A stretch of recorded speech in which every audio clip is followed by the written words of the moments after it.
Hi everybody, welcome to week 10, and this week we're going to talk about compensation and benefits.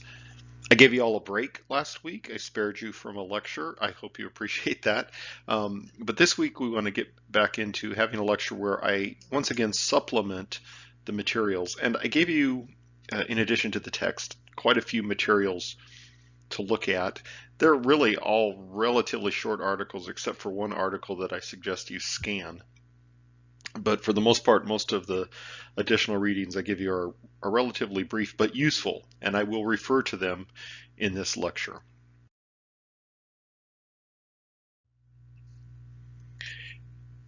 Okay, so the theme this week is compensation and benefits, right? You get a job and you get paid. But why really, from a strategic standpoint, do we offer compensation and benefits? And again, remember that the theme of this course has been strategic human resources management. So we always want to strive to be thinking strategically about those kinds of human relations or human resources activities we're engaging in. So HR, again, going all the way back to the first week, is not just, what happens when you're told to report to HR. It's that HR really has a strategic purpose in the organization. So in that strategy, why do we have compensation and benefits? Well, for a few reasons, right? The obvious one is to attract, retain, and motivate employees. I mean, some people do volunteer. A lot of people do volunteer work, but you don't put food on your table, literally, or you don't pay your rent if what you do is volunteer work. So most people like to work for pay. So we have to offer them something to do that. And we also, as organizations, and that includes government organizations and nonprofits, we have to recognize that we compete in local, regional, national, and even global marketplaces for the best employees. Well, that actually does beg the question of what do we mean by best employees? So, do we hire people, for example, in a nonprofit to enhance organizational culture? That is, we're hiring someone who can either fit in with or improve perhaps the organizational culture. Do we bring people in for their specific skills, like the ability to raise funds, or perhaps because they're an excellent social media person, which is what we've been working on as our little job description and competencies exercises. Do we provide hard to resource competencies for the organization? Do we actually hire people to develop raw talent? So for example, we have internship programs in organizations really to bring in college students or graduate students and to start developing their raw talent. And that actually has a strategic implication for succession planning, doesn't it? But we're also trying to meet the employees' expectations and perceptions of fairness and equity. And so the bottom line is we're trying to meet the needs of the organization, the strategic needs of the organization, and the needs of the human being that is filling that position. So going into this lecture, I just have some propositions I'd like to throw out there that I want you to think about as I go through the points in the lecture, but also as you're reading the sources, the textbook, and the other sources that I've asked you to look at. So here's some propositions I'd like to make. One is that the cost of employees is always higher than the pay of employees, and that you see that in that little short article by Keystone. So there's two aspects of compensation and benefits you have to think about. One is the cost, and that is the cost to the employer, and one is the pay. So employee costs vary greatly. So it's really difficult to make comparisons between jobs, between industries, and between sectors. The fast food sector is a sector of the for-profit economy you could look at, and you could actually start comparing then employee cost between, say, McDonald's and Burger King and Wendy's and Chick-fil-A and all these different kinds of fast food restaurants. But it's very difficult to compare the cost of the employee that works at one of those kinds of places with the cost of an entry-level employee who, say, works for a city government. So comparisons between sectors is notoriously difficult to do. My second proposition is that employees themselves actually discount the value of benefits, and so they fail to understand their cost to the organization. So most of you have taken public finance, and you've talked about discounting money. Really, the philosophy behind discounting is that people discount the value of money in the future. So really, they hold money more dear in the present than in the future. And so likewise, when it comes to benefits, employees typically discount the value of benefits, many of which they don't use today or this week when they get their paycheck. They often use them in the future. So they fail to understand the cost of that benefit, most of which is real time. They fail to understand the cost of that benefit to the organization. My third proposition is that understanding compensation is complicated because there are both public policy inputs and organizational inputs into compensation and benefits. So public policy inputs carry costs with them that employees also are unaware of, because oftentimes they think of these things as so-called government programs, and they really don't understand the value and cost to the employer or to themselves. And so my fourth proposition is that the value of a truly strategic human resources approach lies in this ability to understand both the cost and the pay in relation to the organizational purpose and mission. So in other words, these aren't just numbers and these aren't just benefits. These are things that actually have an impact on the organizational strategy. Okay, so let's tackle this term of equity because it's important. It's important in compensation and benefits. So what do we mean by equity? The idea is that workers, you and I, when we work for an organization, we compare ourselves to other workers and we expect to be compensated fairly based on the amount and type of work. Okay, so it really doesn't matter that much if my internal expectations and perceptions are accurate. That's just what I do. I compare myself to others doing the same kind of work, and I determine whether or not I'm being paid equitably, right? And I often base that on how hard I work, right? So if I spend 60 hours a week working at my job, I say the value of my work is in that 60 hours. Well, the second bullet there says that employers actually compare the value of employees and the contributions to outputs of others. So what's that mean? That means that the employer looks at me as an employee and looks at my contribution to the output. And so they compare my contribution to the output of the organization to the output of other people, right? So you could actually do that with me, the employee, or you can design positions that way. So you say that this position produces X amount of output versus this position that produces X times 2 output, and so the second position is worth more in terms of equity to the organization. So then we move on to this idea of external versus internal equity. So external equity really just means that we compare positions in our organizations to similar positions in other organizations as best we can in the economy, realizing that there's sometimes not always one-to-one comparisons. But that's what we do. So if you look at the Pynes chapter on page 222 and 7.3, you see this idea of an external comparison. And so that is driven by other factors like the labor market, right?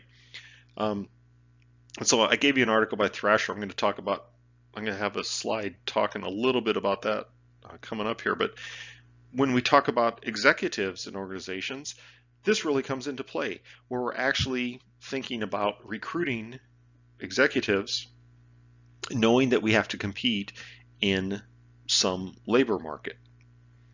And so now we talk about this idea of internal equity, and this is the one that most of us really are familiar with, particularly if we work for a government organization with kind of a complicated pay structure.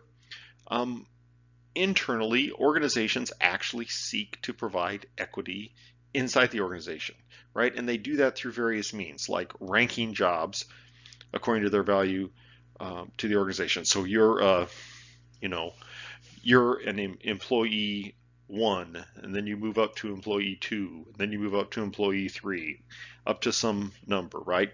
You have job classifications, so you might have clerical, you might have administrative, you might have supervisory, you might have managerial, you might have technician.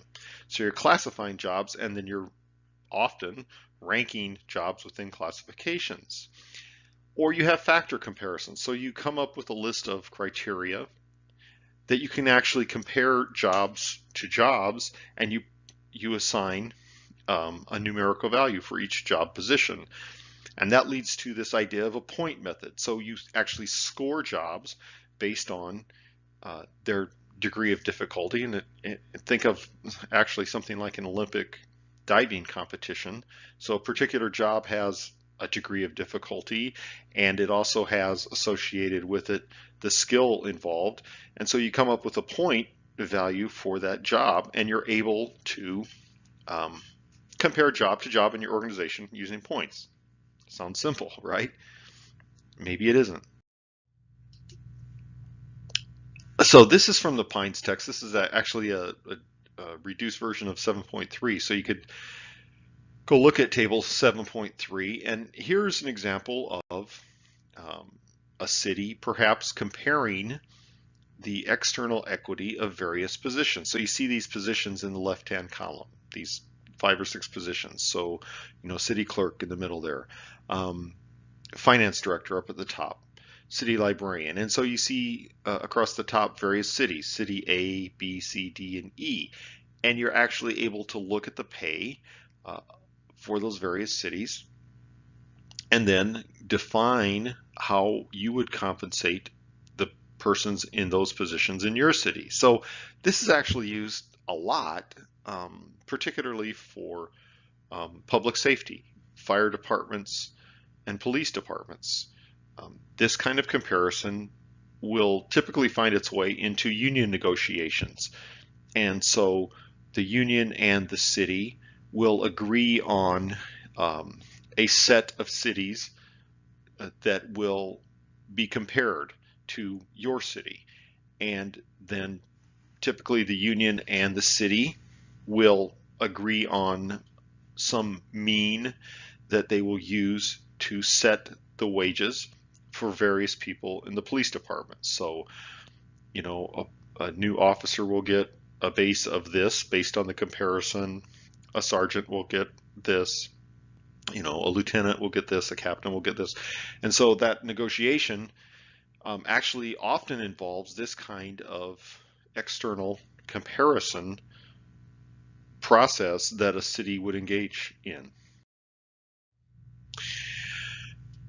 But there's other ways, and sometimes more complicated ways, of trying to manage internal equity, and it's through pay differentials. And often you'll see this in nonprofit, often you'll see it in the public sector. So we come up with devices like longevity pay, that is seniority, really. And that rewards employees for reaching grade pay maximums.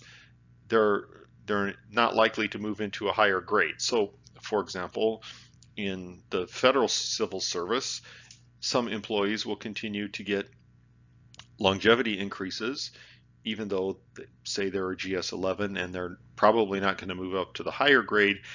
they will continue to get pay increases for longevity. Now, at some point, typically that will stop.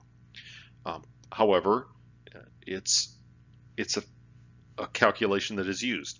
And then we have pay banding, which is a way of taking similar grades and collapsing them into broader bands with wider ranges. So in the Bush administration, the civil service started to do this.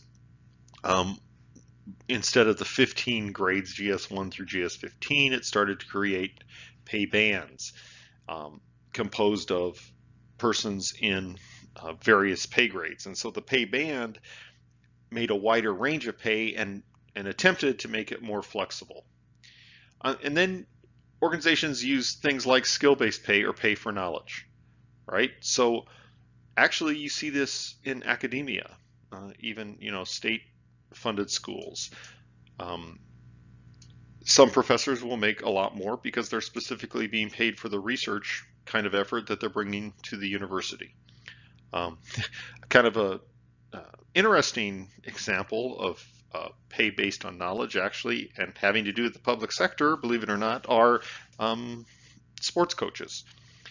Not all sports coaches get paid a ton of money, and that's a misconception people have, but in a lot of places in public universities, sports coaches get paid a whole lot of money because they're supposed to bring this specialized knowledge of how to win games. So that's an actual example that is based on knowledge. But then that kind of leads to this idea of pay for performance, right? And again, here in the Bush administration, pay for performance was introduced as a concept in the federal civil service. So what we tried to do was change the performance-based pay system so that we would more openly pay for high performance versus average performance. And then there's a couple more in there, things like gain sharing and goal sharing. Gain sharing is really a team approach that seeks to reward a team for saving costs, while goal sharing is an approach that seeks to reward teams for meeting strategic goals and stretching beyond those strategic goals. So we're trying to introduce a team element into what is typically an individual system. So here's a slide I promised coming. I gave you that Thrasher article, and the reason I gave you that one's a little longer. It's just interesting. It is not the case that all executive directors of nonprofits get paid very high wages. It is not the case. It is the case that many do. Here in Omaha, about, I think it was 3 or 4 years ago now, there was a controversy with Goodwill Industries locally. Goodwill Industries is a national organization. However, each local organization is in charge of its pay. And so there was a controversy over several 10 or 12 executives in Goodwill that were getting paid what were thought to be exorbitant wages. And so that becomes a value judgment. What does that really mean? But here's the question in terms of strategic human resources management. Is executive compensation and benefits a different ballgame really than pay and benefits for regular employees? So the contention is, and if you look at the Thrasher article, the contention is that to get a quality executive director, you must compete in a larger marketplace, often nationally, not just locally, but often nationally, and you must provide a pay and benefits package that will attract high quality executive directors. So, I mean, what are they looking for? Often in a nonprofit, they're looking for a person with a proven track record of raising large amounts of money from donors. And so to compensate for that, they have to compete with added benefits, like some of the ones I list at the bottom, a severance protection, which is negotiated up front, moving expenses, good insurance, a professional association membership and dues, sometimes cars, sometimes some kind of allowance for housing. So the question really is, in the public sector and the nonprofit sectors, we're talking about employees who are basically at-will employees. That is, employees without any, if perhaps a little, but in a lot of cases without any kind of job protection. And so to account for that, we offer a higher package, that is, of benefits. So that's just really a question going in, is hiring an executive director a different kind of endeavor than hiring some other employee? So let me kind of switch gears here in this lecture, and I want to talk about public policy inputs, because I said, as an assumption going in here, that public policy inputs do affect the cost of employment, and indeed they do. So I'm going to go through a long list of public policy inputs here during the next phase of this lecture. So there's several slides here that talk about this. So here's three right at the top that really have to do with pay itself. So the pay for employee, the Fair Labor Standards Act, which goes way back to the New Deal era, the Equal Pay Act of 1963, and the Lilly Ledbetter Act, which I think was the first law that President Obama signed, the update to that in 2009, but that act amends the Civil Rights Act of 1964. So what we're talking about is the Fair Labor Standards Act is the act where we actually get minimum wage, overtime pay, equal pay, and child labor rules. So minimum wage is a federally established wage. And it changes based on various formulation. The Equal Pay Act actually was the act that prohibited pay discrimination for equal jobs between people, men and women, who were performing the equal job requiring equal skill, effort, and responsibility. The Lilly Ledbetter Act actually provided a statute of limitations so that employers could be sued with each new paycheck. So really what the Lilly Ledbetter Act did was provide more legal recourse for women who said that they were being discriminated against. So there are more public policy inputs that have to do with wages, and that is really a current issue, and this has to do with state and local minimum wages. You can read about this in the media, and you know that several cities have actually established their own minimum wage. Some states have established minimum wages, but a lot of cities have actually gone above the state established minimum wage and said, for example, the minimum wage in our city will be $15 an hour. Often this is couched in terms of what they call a living wage. So local ordinance will establish what it calls a living wage, and often living wages apply to government workers or workers hired by businesses with a government contract, but sometimes city ordinances have gone to the extent of saying all employers will pay this living wage of X amount per hour, $15 per hour. And then there's this idea of comparable worth, that each job has an inherent value or worth that can be compared to different kinds of positions across the organization. So instead of paying a minimum wage, we are actually comparing the worth, if we can do that. And again, that becomes a subjective calculation, but we actually base compensation on this. So these kinds of things are not without controversy, right? We know by following in the media that cities establishing ordinances for minimum wages in their city, this becomes sort of a lightning rod of disagreement between partisans on at least two sides of the political spectrum. So then there's the public policy input of required benefits. So again, we're thinking about the cost of employment and pay and benefits, right? So keep those two things in mind, right? There's a cost of employment that is borne by the employer, and then there is your pay, and often the employee doesn't make the connection. The employee sees the pay and discounts the benefits, but the employer knows that the cost of employment has to do with compensation and benefits. So here's really the primary public policy inputs that affect pay of all employees across the United States. And these are Social Security, Medicare, unemployment compensation, workers' compensation, and then to a lesser extent, a provision for military leave. And then in the public sector itself, we often encounter the cost of employment, which has to do with retirement and disability. Okay, so I say Social Security is the keystone public policy input for all employment in the United States. Social Security has been around since 1935. There have been several amendments to Social Security. In 1983 was one of them, but also 1956 and others. So Social Security costs 12.4% of pay. So whatever you're getting paid, if you get paid $100 a week, $12.40 will be put into the Social Security fund. You will pay $6.20 of that. Your employer will pay $6.20 of that.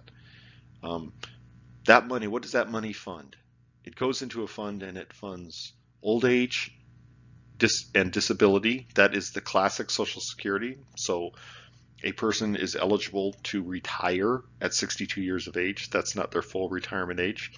Their full retirement age is somewhere above 65 years of age, depending on when you were born. So it's between 65 and 67 years of age. And then you can actually wait until you're 70 years of age. And what that does is it changes the amount of the check you'll get each month.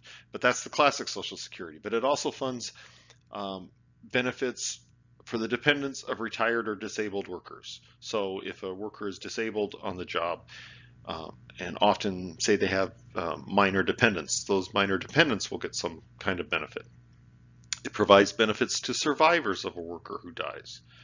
And it provides lump sum death benefits when a worker dies. But the main one, really, and the one that is the one people say Social Security's going broke, if it is a trust fund for old age or disability insurance. So later on in 1965, what I say, there was a reinforcement shot into the Keystone, and that is Medicare.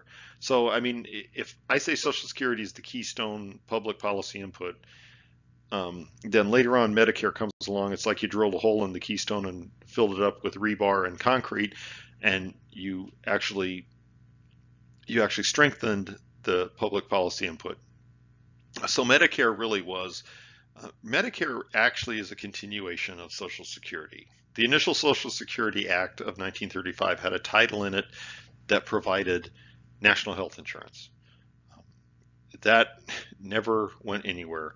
That was the idea in the title. Congress didn't want to talk about it. It was pulled out by the Roosevelt administration, and the Social Security Act of 1935 was passed without that title.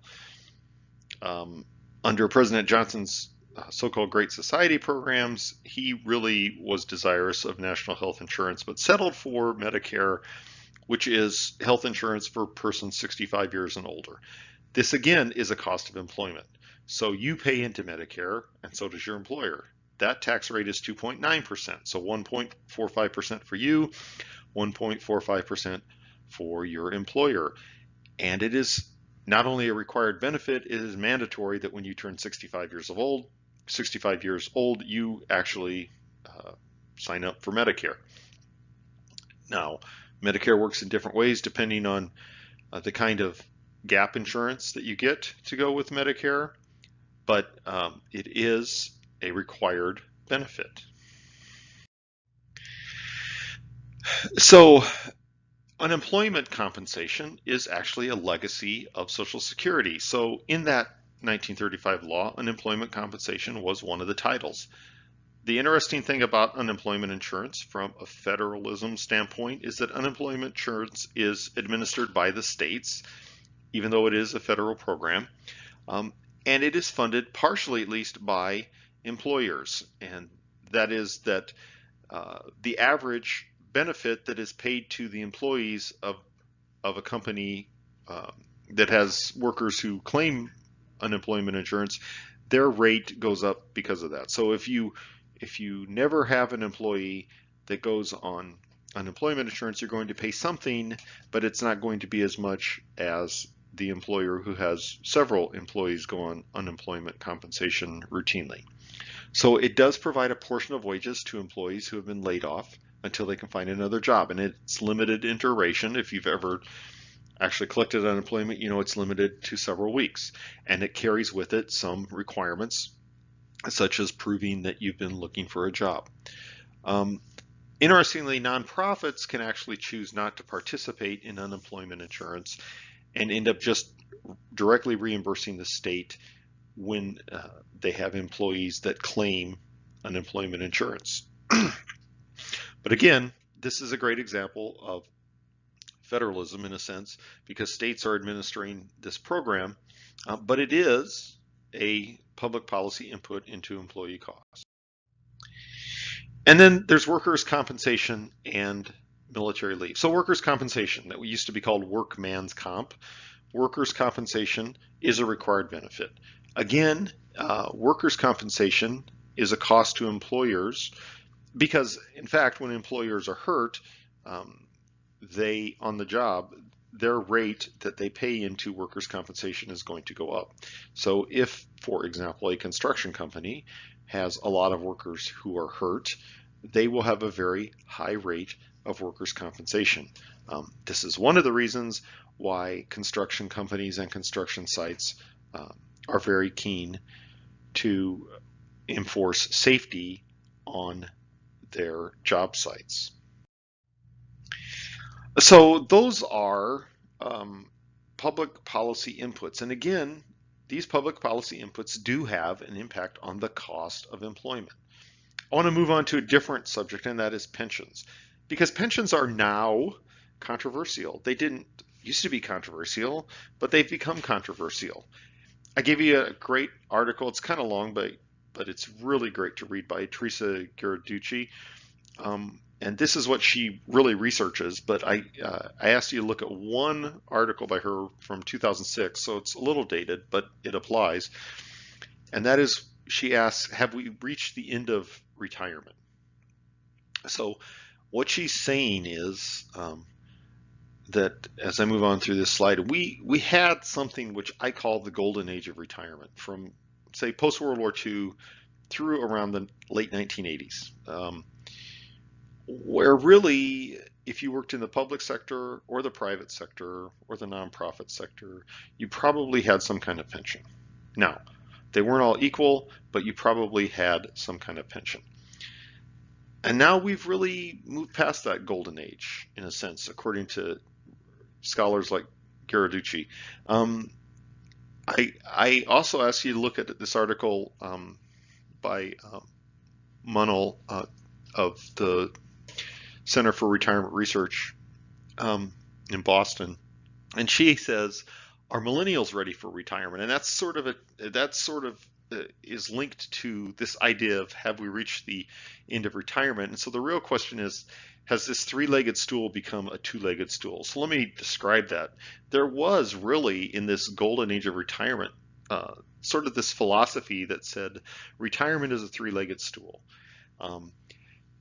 What you're really trying to do in retirement as an individual is you're striving for income replacement. So if you say, I make $100 at 64 years old and it covers my expenses, you make a calculation that says, when I turn 65 and I retire, I will have fewer expenses. And so whether that's valid or not, that's the calculation. I'll have fewer expenses because my house that I live in will be paid for. I won't be making mortgage payments, and I don't need as much to survive. So I can design some replacement rate and say it's 80% of my pay. Well, income replacement is built, you build this income replacement capacity through Social Security, personal savings, and in some kind of employer provision of a pension.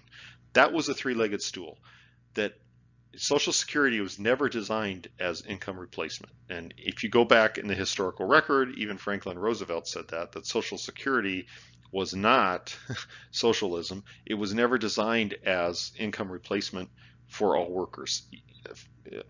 FDR himself said that Social Security should be supplemented by personal savings.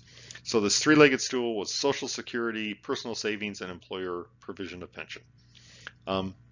However, because the cost of pensions and the cost of labor continued to rise, there was a decline in pensions in the private sector steadily from the 1980s on in favor of 401k plans, or sometimes no plan at all.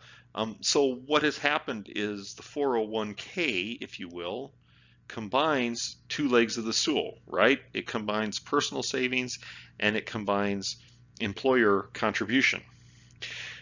Another problem, which Ghirarducci talks, I've met her and I can't ever say her name, Teresa Ghirarducci. Low personal saving rates for Americans has really sawed down another leg. So it's actually well documented that Americans have a low personal savings rate, really compared to other nations. And so we're sawing down one of the legs of the stool. So now imagine we have a stool, but it has wobbly legs because the legs are of unequal length, or maybe it's a stool with only one or two legs. And so we kind of have to balance on that. So the idea is that we're probably affecting ourselves with our savings habits and with our public policy decisions over the past several decades.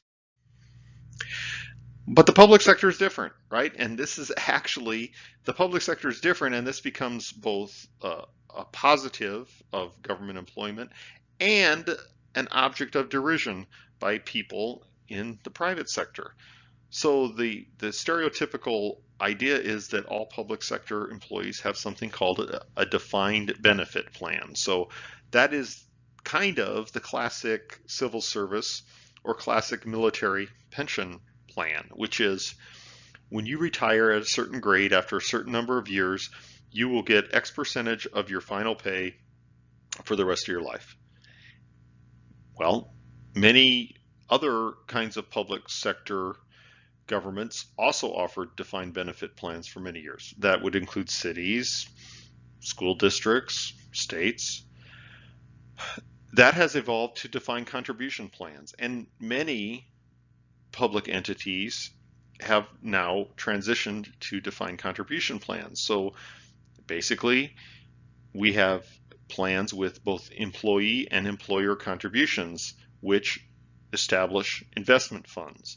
Those investment funds are funded by the contributions of both employee and employer. So the difference between a defined benefit plan and a defined contribution plan in terms of risk is that in a defined benefit plan, the government entity that offers that pension bears all the risks because it promises to pay each and every employee based on some set formula, which is typically comprised of years of service times a multiplier percentage.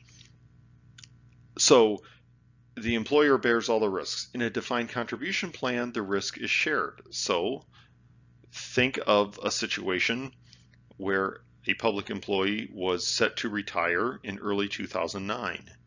Well, at the end of 2008, most of the investment in that fund took a severe hit due to the recession and lost a lot of value. So the employee retiring in 2009 retired at a lot less than the employee retiring 3 years earlier.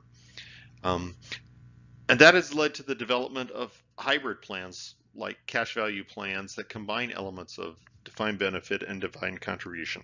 Even the U.S. military, which really has had some kind of defined benefit plan since really 1860, in 2015 established something called the blended retirement system, which went into effect this year for people just coming into the military.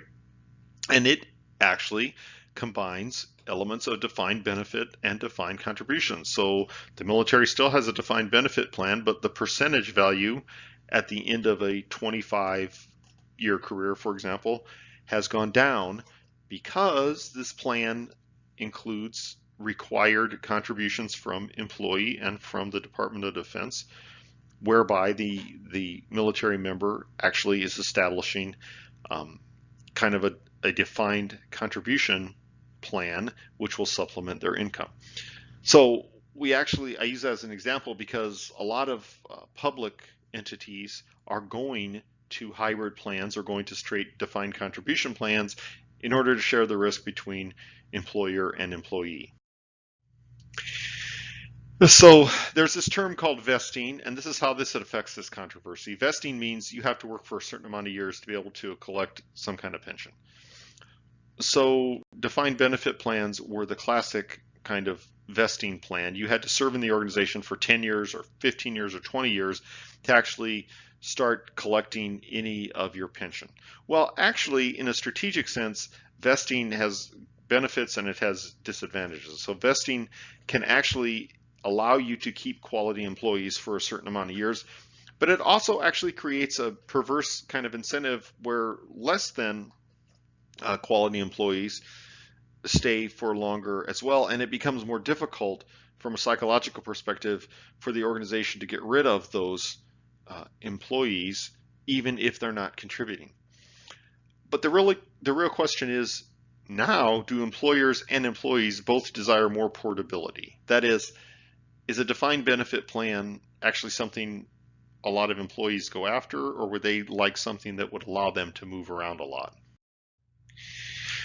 And then we get into this idea of other benefits, and I'm just going to go over this quickly because I see where my time is going here. But these also increase the cost of employment. I have several listed here. I'm going to probably dwell on health insurance, and I already talked about retirement benefits, but I'm just going to brush on the others really briefly. So health insurance is the most frequently provided benefit. So really, when a lot of people say, I need a job with benefits, what they're really talking about is health insurance. So health insurance is actually operationalized in a lot of ways through health management organizations or organizations like that, through just straight insurance where you get a provider of your choice, and it depends on the kind of insurance that you have. Health insurance was greatly affected by the Affordable Care Act and the current kind of what I call the dismantling of the Affordable Care Act. It's also affected by other public policy inputs like COBRA. COBRA, which you're probably familiar with, allows an employee to continue to carry their employer's insurance after separation from that employer, but it will cost them, that employee, the benefit. And it's also affected by HIPAA and the ACA, which had to do with pre-existing conditions. And so the ACA as a public policy input actually had a couple of big impacts on health insurance because it is a broad law, but it had a couple of big impacts on health insurance. One was that it had an employee mandate, which said employers of certain size had to offer health insurance. It had an individual mandate that said everybody has to get health insurance. And then it kind of had a public mandate, which said we're going to get insurance to everybody, and the way we're going to do that is we're going to have a hybrid of employer-sponsored plans versus plans in a government-run marketplace versus Medicaid supplemented plans, which is kind of a government supplement to allow people to provide and buy health insurance. So the real question I have is, where are we going with health insurance in the United States? And I don't know the answer to that. Here's some other benefits. I'm just going to click through these slides really fast in the interest of time, but all of these are in the text. So disability benefits insurance, and other kinds of benefits that are now growing more popular and are used to certain extents by organizations to offer benefits to employees. So in terms of recruitment, And again, you can think of these other kinds of benefits really as ways to meet the strategy of the organization. So how would tuition reimbursement meet the strategy of a particular organization? How would flexible schedules to attend classes meet the strategy of an organization? How do flexible sick days and vacation days meet the strategy? These are things that we should be thinking about from a strategic standpoint. And then finally, a lot of kinds of benefits that have to do with quality of life, right? So flexible benefits like giving people time for child or elder care, dental insurance, and whether or not employees really want to get dental insurance, domestic partner benefits, right? So we are changing the definition of families, and so benefits have needed to adapt. But also, things that talk to the idea that a person is not just an employee, but a holistic whole of a person, and so they have needs, right? So things like family counseling, drug and alcohol counseling, that actually speak to the idea that you don't just hire this human resource, you actually hire a human being. And so after saying all that to you guys and you doing all that reading, I actually have some questions going forward. And let me just throw these out here as you think about this idea. So our theme this entire semester has been the strategic value of human resources management, right? It's supposed to be the idea that we don't just have some HR department that is a compliance department, but we actually have a human resources strategy that matches our organizational strategy. And that may be difficult to do, but that's the theme that we're going for here. So the first question is, do we actually understand the cost of employment compared to the cost of pay, right? I contend that employees greatly discount the value of benefits in favor of the value of pay. But certainly in our organization, we need to understand the cost of total compensation, which includes pay and benefits. The second question is, to what extent is the social contract that we have in the United States? So if we go all the way back to what founded this nation, this idea that there's a social contract between the governed and the government, to what extent has that social contract changed versus the responsibility of employers? So do we understand benefits as something that is simply on the employer to provide, or do we understand that some of these benefits are actually part of the social contract? And a couple of sub-questions to that is, what is the future of healthcare and health insurance in the United States? Okay, so this is 2018, and this is being talked about feverishly in the run-up to the congressional elections that are coming up in 2018, right? I don't want to disappoint anybody, but there is not some binary choice between a free market healthcare and socialism.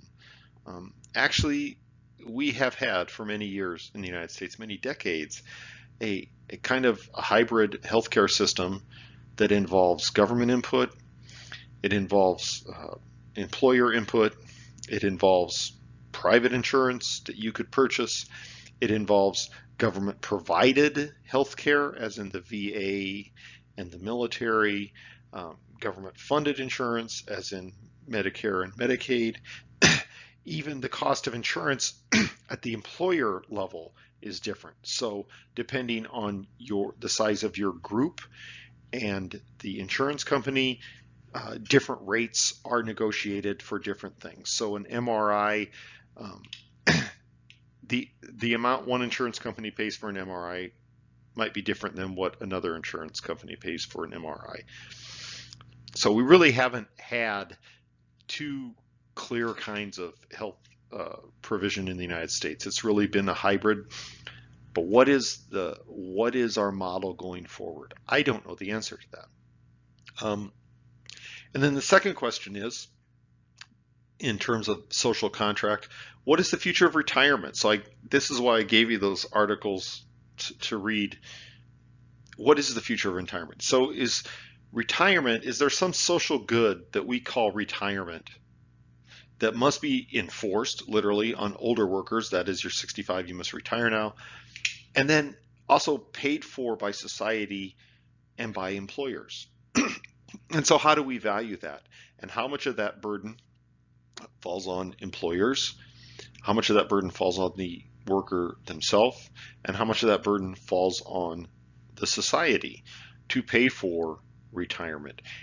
And if you look at, I gave you an article by Manel, if you look at Alicia Manel's website, the Center for Retirement Research, she has been one of the scholars actually, advocating that the retirement age should be 70 years old. And the question is, well, would that really work for everybody to retire at 70 years old? And so the next question I have going forward is, do benefits fluctuate with the external job market? So right now in the United States, we actually have fairly low unemployment. And so what we see now are the expansion of benefits in order to recruit people. And then finally, this question going forward kind of goes back to week 1 of our course. What is the impact of this so-called gig economy on compensation and benefits? How is this going to change our view of compensation and benefits? Therefore, this is the discussion question for this week. And here's what I'd really like you to opine on. And that is, what changes are happening in the area of either retirement and pensions or healthcare benefits? So take one of those topics. Take retirement and pensions, or take healthcare benefits. And how are these going to affect the future of benefits going forward? And are these changes going to be beneficial or detrimental? So that's the discussion question based on the reading, based on everything I've been talking about here for 50 minutes. And I'd like you to opine on that. Thanks a lot.